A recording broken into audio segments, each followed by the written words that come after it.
রাতের রান্না হচ্ছে, এখানে ভাত হচ্ছে আর এখানে ডিম আর আলু সিদ্ধ করে নিয়েছি।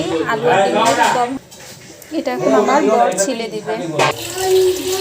এখন আমি এটার পানি বদলাই নিচ্ছি, ঠান্ডা করে নিচ্ছি একটু ছেলার জন্য। এটা আমি আমার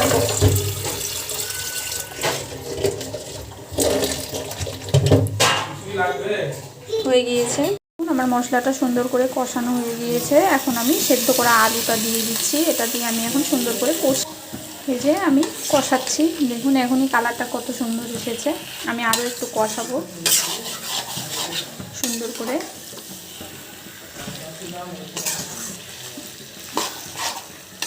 আপনারাও আমার মতো এরকম ডিম আলুর তরকারি বানান কিনা অবশ্যই কমেন্ট বক্সে জানাবেন।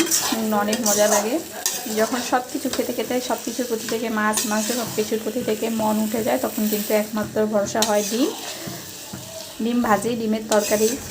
আর না হলে যখন বাড়িতে বাজার থাকে না, বাজার শেষ হয়ে যায়, তখন কিন্তু একমাত্র ভরসাই এই ডিমই।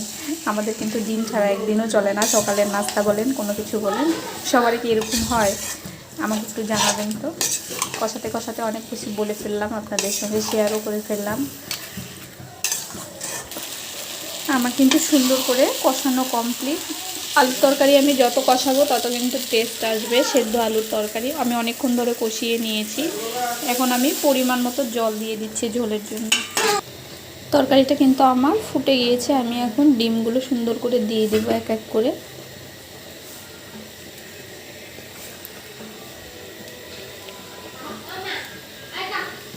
দিয়ে দিলাম। তারপরে দিব গরম মশলার বলো।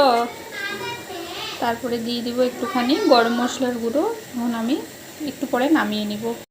আমার কিন্তু তরকারিটা একদম রেডি হয়ে গেছে। দেখুন গরম মশলা দেওয়ার জন্য কিন্তু কালারটাও চেঞ্জ হয়ে গেছে। আর এটা কিন্তু গরম মশলাটা দেওয়ার কারণে কিন্তু তরকারির টেস্টটা দ্বিগুণ বেড়ে যাবে। এটা আমার নিজের হাতের তৈরি।